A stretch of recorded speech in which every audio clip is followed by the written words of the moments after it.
पंचायत चुनाव की तैयारियां तेज हो गई हैं। पंचायत चुनाव के लिए मतदाता सूची की पुनरीक्षण का ऐलान कर दिया गया। उत्तर प्रदेश में स्तरीय पंचायत चुनाव के लिए मतदाता सूची का पुनरीक्षण 18 जुलाई से शुरू होगा। यह प्रक्रिया 15 जनवरी 2026 तक की चलेगी और इसी दिन अंतिम मतदाता सूची जारी की जाएगी। राज्य निर्वाचन आयोग ने इस संबंध में विस्तृत कार्यक्रम जारी कर दिया गया।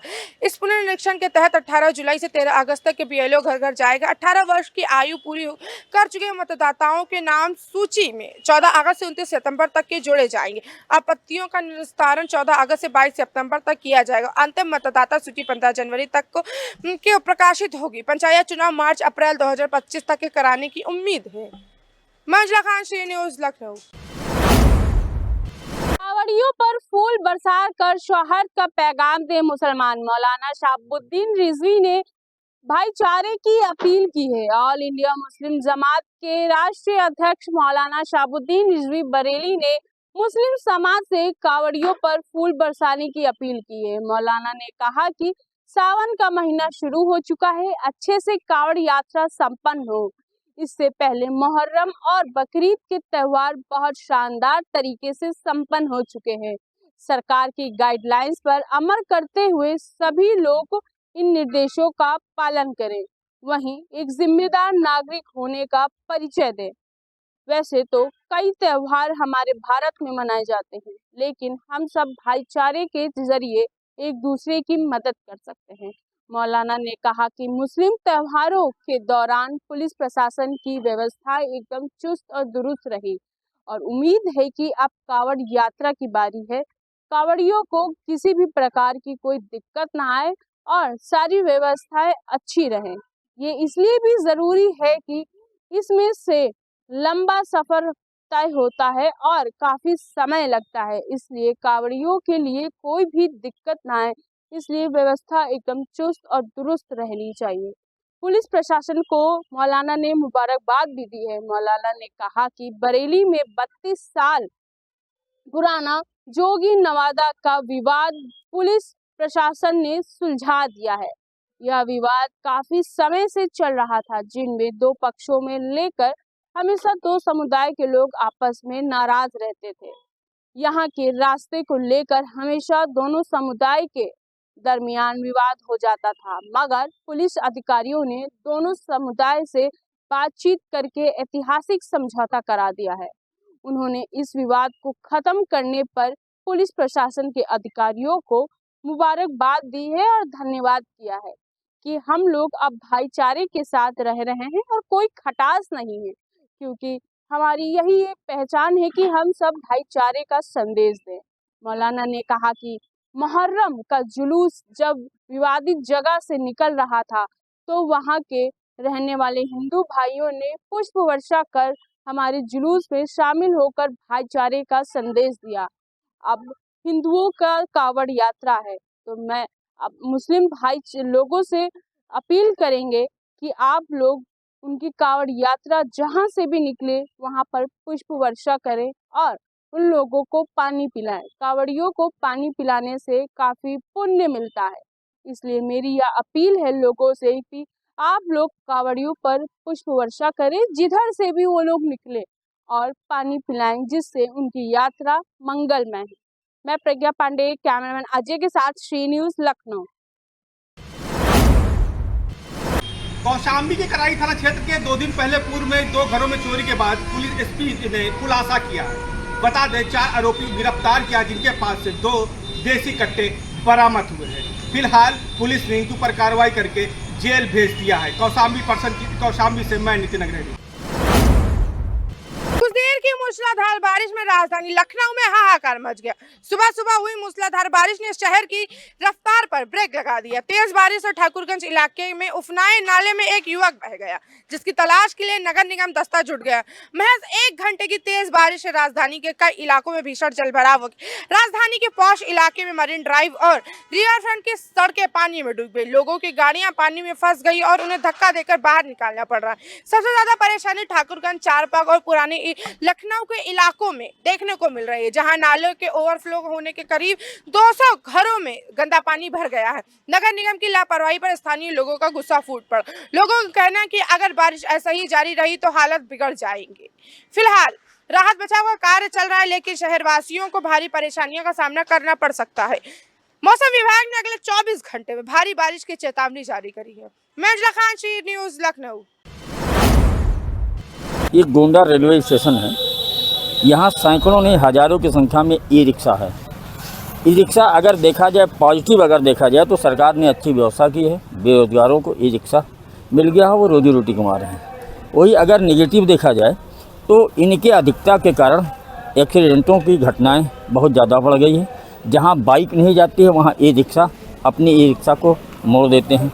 वहीं इनके ई रिक्शा पे अब छिनैती भी शुरू हो गई है। सवारी बैठे रहते हैं, उसी में बदमाश भी बैठे रहते हैं, महिलाओं के साथ छिनैती करते हैं और फरार हो जाते हैं, जिसमें कुछ ई रिक्शा चालक भी इसमें इन्वॉल्व है जो इस धंधे में शामिल रहते हैं।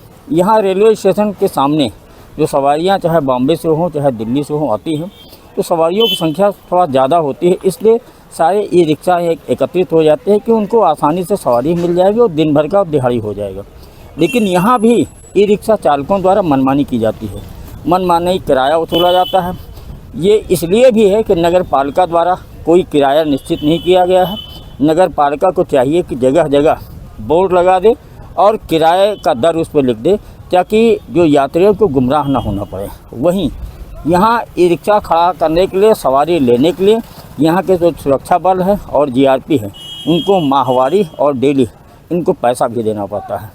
इनके अलावा 4 पहिया वाहन भी यहाँ खड़े होते हैं, जो अक्सर सुनाई पड़ता है कि 4 पहिया वाहन उतरौला, डुमरियागंज और कहाँ कहाँ लेके जाते हैं और बीच रास्ते में नशीला पदार्थ खिला के या सवारियों को उतार कर उनके सामान लूट लेते हैं। ऐसे बहुत मामले पकड़े भी गए हैं। 4 पहिया वाहन भी, उनके चालक भी पकड़े गए, उनका गिरोह का भी भंडाफोड़ हुआ है।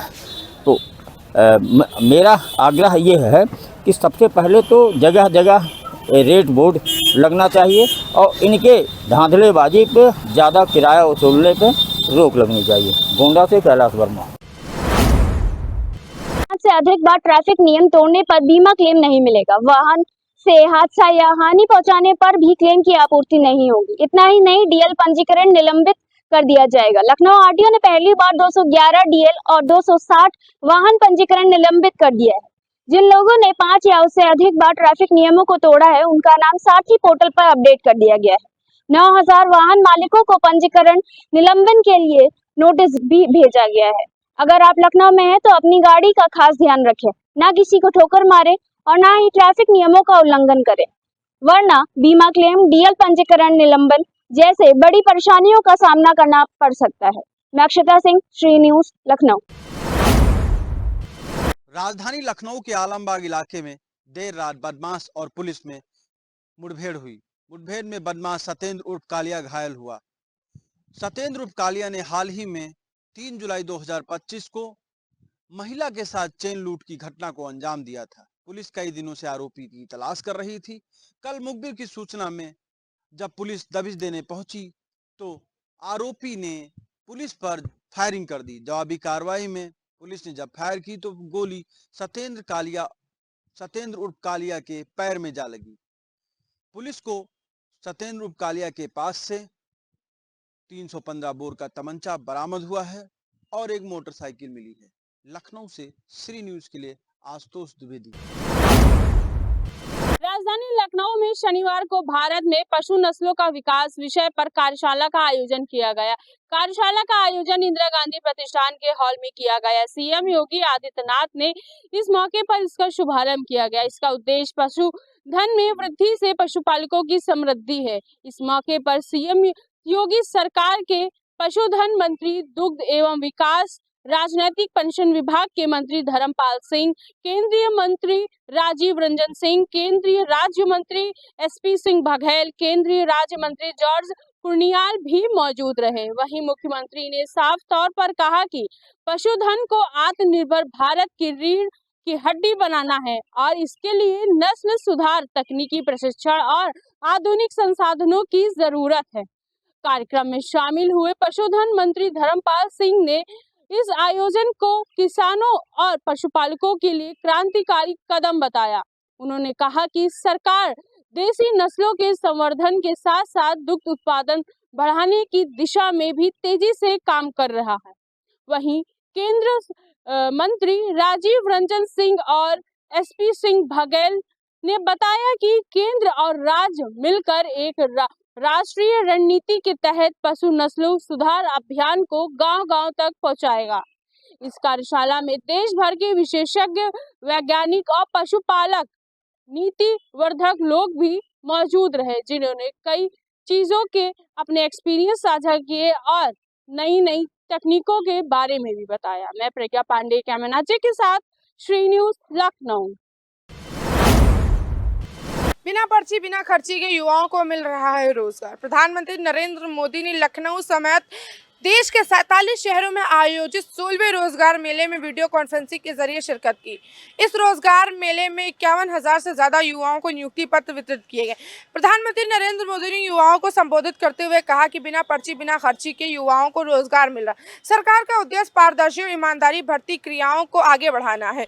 प्रधानमंत्री नरेंद्र मोदी ने युवाओं को बधाई देते हुए कहा कि नियुक्तियां न सिर्फ सरकारी तंत्र को मजबूत करेंगे बल्कि देश के विकास को भी नई गति देगी। प्रधानमंत्री नरेंद्र मोदी ने यह भी बताया कि अक्टूबर 2022 से अब तक के 10 लाख से ज्यादा नियुक्ति पत्र रोजगार मेलों के जरिए दिए जा चुके हैं। उनका कहना है कि बिना पर्ची बिना खर्ची के तहत योग्यता के आधार पर सरकारी नौकरियां मिल रही हैं, जिससे देश के युवाओं को विश्वास और उत्साह बढ़ेगा। इन नियुक्तियों के जरिए रेलवे, गृह मंत्रालय, स्वास्थ्य, डाक विभाग, वित्तीय सेवा और श्रम एवं रोजगार मंत्रालय जैसे केंद्र सरकार में प्रमुख विभागों में युवाओं को रोजगार के नए अवसर मिले हैं। मंजुला खान, श्री न्यूज लखनऊ।